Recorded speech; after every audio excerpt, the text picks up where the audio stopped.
Sahabat vlog Ocha, kali ini vlog Ocha pengen kasihin ke kalian tutorial untuk memperbanyak tanaman janda bolong yang lagi viral dari tahun kemarin nih. Sebelum masuk ke tutorialnya, yuk kita kenalan terlebih dahulu jenis-jenis janda bolong.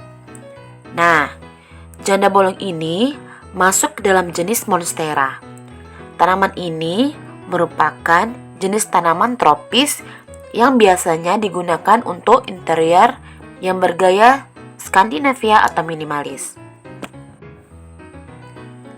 Kelebihan tanaman ini, selain bentuk daunnya yang cantik, mengkilap, lebar dan berwarna hijau pekat, mempunyai pola seperti hati, juga terdapat lubang atau belahan pada daun.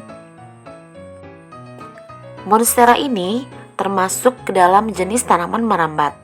Nah, di dunia botani sudah ditemukan sekitar 45 varietas monstera. Di antara 45 jenis tersebut, vlog Ocha punya 8 jenisnya. Di antaranya yaitu Monstera adansonii, Monstera borsigiana, Monstera acumimata, Monstera minima, Monstera stanleyana, ada juga Monstera epipremnoides, King deliciosa, dan punstulata. Nah, dari 8 jenis monstera yang vlog Ocha punya, vlog Ocha mau kasih tahu nih tutorial cara perkembangbiakan salah satu dari jenis monstera, yaitu jenis Monstera adansonii atau janda bolong. Yuk, kita mulai video tutorial perkembangbiakan atau mengembangbiakan jenis Monstera adansonii atau janda bolong. Langkah pertama yang harus kita lakukan adalah mempersiapkan peralatan dan bahan. Peralatan yang harus dipersiapkan kali ini adalah gunting, pisau, sekop kecil, betadin, pot, dan juga media tanam, serta bibit dari janda bolong atau Monstera adansonii. Tahap selanjutnya adalah pemilihan bibit yang benar-benar bagus. Nah, untuk bibit janda bolong yang benar-benar baik untuk dikembangbiakan, yaitu bisa kita lihat dari kondisi akarnya. Nah, dalam video, vlog Ocha memberikan 2 jenis Monstera adansonii atau janda bolong yang memiliki kondisi akar yang berbeda. Bibit pertama adalah dengan kondisi akar yang masih berwarna putih. Sedangkan bibit yang kedua adalah yang memiliki akar yang sudah berwarna kecoklatan atau siap untuk dikembangbiakan atau diperbanyak dengan cara stek batang. Dari kedua jenis pilihan bibit tersebut, pastinya vlog Ocha akan memilih bibit dengan akar yang berwarna coklat yang tentunya akan siap untuk dikembangbiakan. Langkah selanjutnya yaitu memotong bibit dari indukan. Cara memotong batang janda bolong sebenarnya biasa saja sih. Tinggal kita menggunakan gunting dan ambil posisi sebelum akar yang berwarna coklat tadi. Setelah bibit selesai kita potong, maka kita diamkan terlebih dahulu 10-15 menit sampai getah batang sedikit mengering atau benar-benar kering.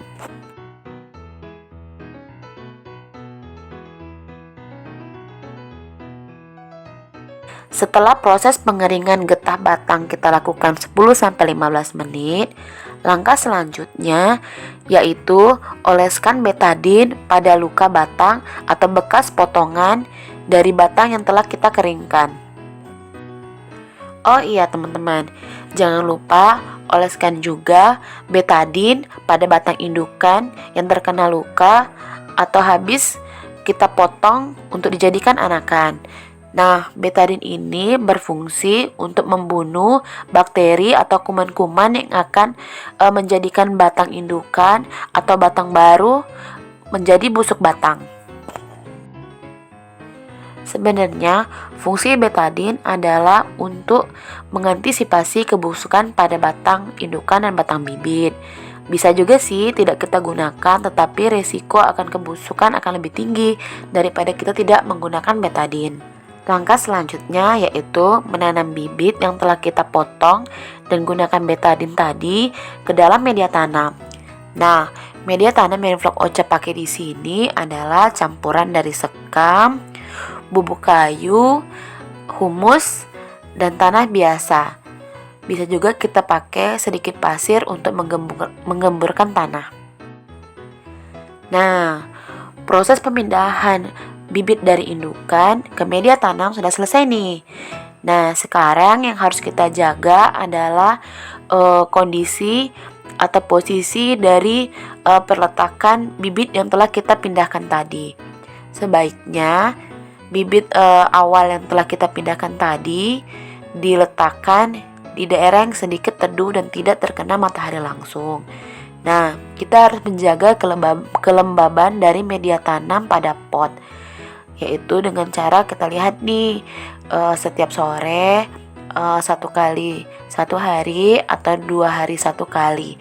Nah, jika terlihat sedikit lembab, maka kita harus memindahkan tanaman tadi ke daerah yang sedikit lebih kering, tetapi tentunya tidak terkena matahari langsung. Nah, biasanya akan tumbuh daun baru dalam jangka waktu 2-3 minggu. Nah, setelah tumbuh daun baru bisa nih kita pindahkan ke kondisi yang lebih terkena matahari, tetapi juga tidak terkena matahari langsung ya teman-teman. Dan juga bisa kita tambahkan turus atau tongkat penyangga agar supaya janda bolong bisa merambat dengan baik. Untuk proses penyiraman tanaman tidak harus 1 kali 1 hari sih, cuma harus kita lihat kondisi tanah apakah terlalu lembab atau terlalu kering. Jadi janda bolong ini tidak suka terlalu lembab karena akan busuk, dan juga tidak suka terlalu kering. Jadi ya sedang-sedang aja. Jadi kalau terlihat terlalu lembab, pindahkan ke daerah yang lebih kering. Nah, demikian tutorial memperbanyak janda bolong dari Vlog Ocha. Semoga bermanfaat ya teman-teman. Sampai jumpa di video-video selanjutnya. Terima kasih.